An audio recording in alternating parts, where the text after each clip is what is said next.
Salam, selamat pagi Bapak Ibu Saudara-saudari yang terkasih dalam Tuhan kita Yesus Kristus. Selamat bergabung dalam renungan podcast Kabar Bahalap Gereja Kalimantan Evangelis bersama saya Penatua Nuahwati dari lingkungan pelayanan 2 Majelis GKE Palangka 1 Palangkaraya. Untuk mengawali renungan kita pada pagi hari ini, marilah kita berdoa. Bapa kami yang bertahta dalam kerajaan sorga, kami mengucap syukur atas pimpinan dan pemeliharaan Tuhan dalam kehidupan kami sampai hari ini.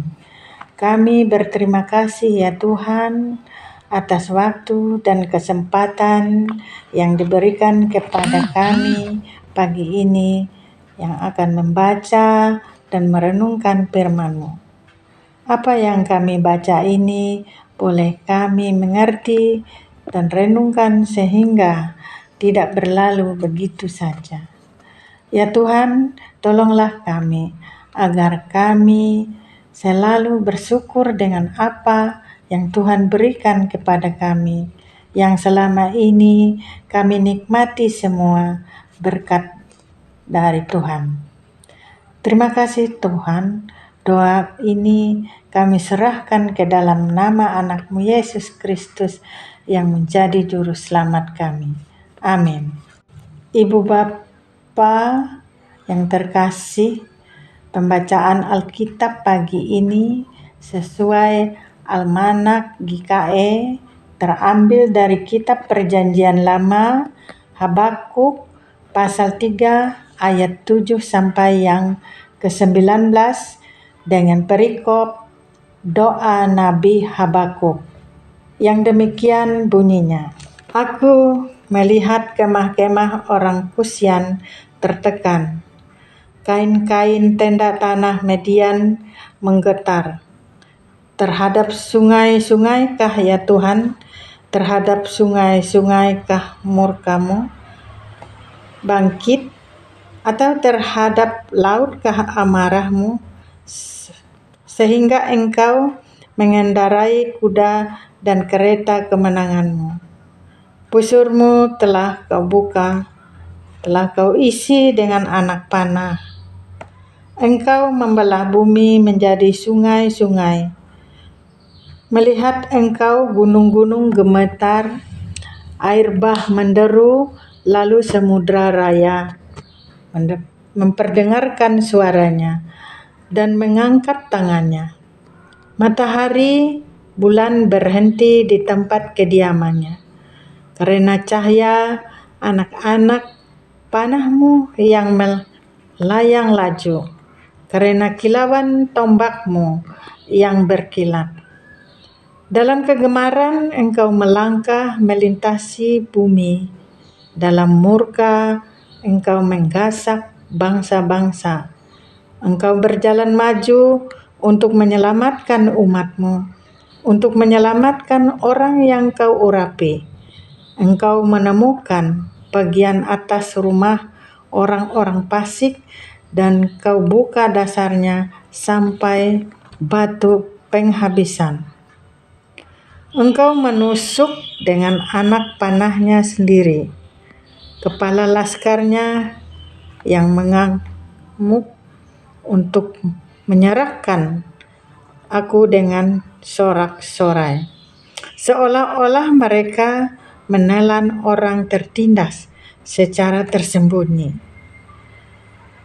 Dengan kuda-Mu Engkau menginjak laut, timbunan air yang membuih. Ketika aku mendengarnya, gemetarlah hatiku. Mendengar bunyinya, menggigillah bibirku.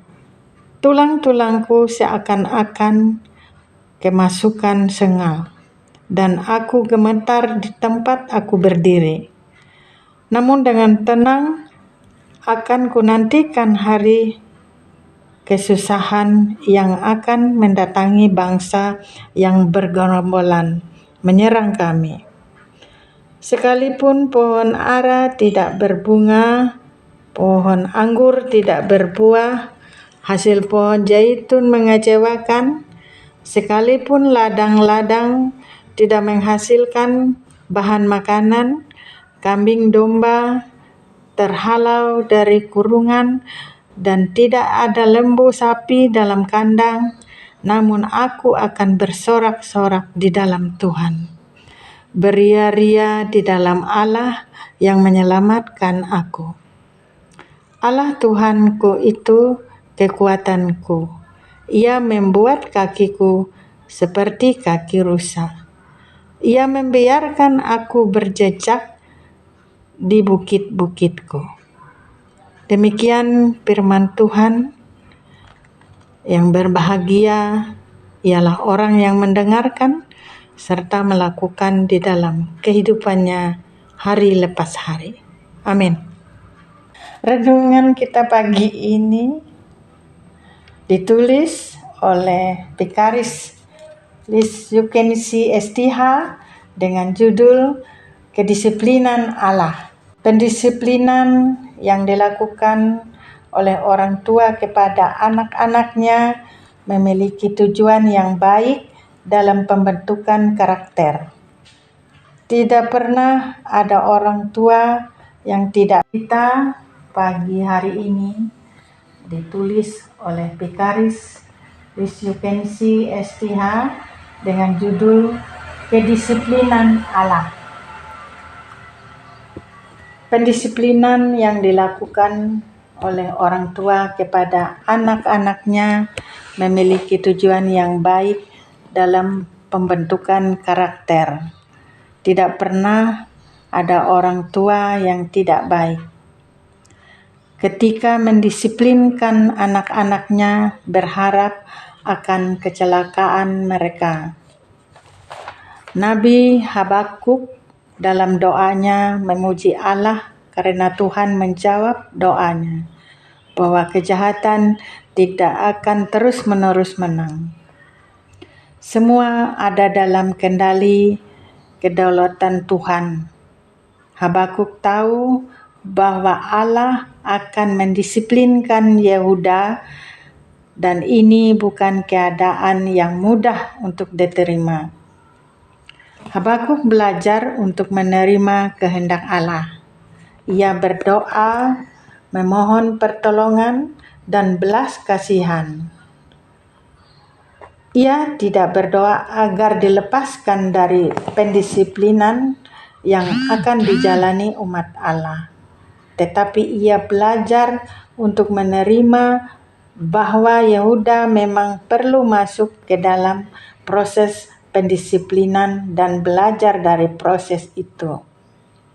Masa-masa sulit berupa kelaparan dan kehilangan akan mereka alami, dan sang nabi belajar untuk bersukacita di dalam Tuhan. Allah lah yang menjadi kekuatan dalam menghadapi masa-masa sulit nanti. Kesadaran bahwa Allah masih bekerja sampai hari ini seharusnya membawa kita pada satu keyakinan bahwa Allah selalu menyertai umatnya dalam menjalani masa-masa sulit sekalipun.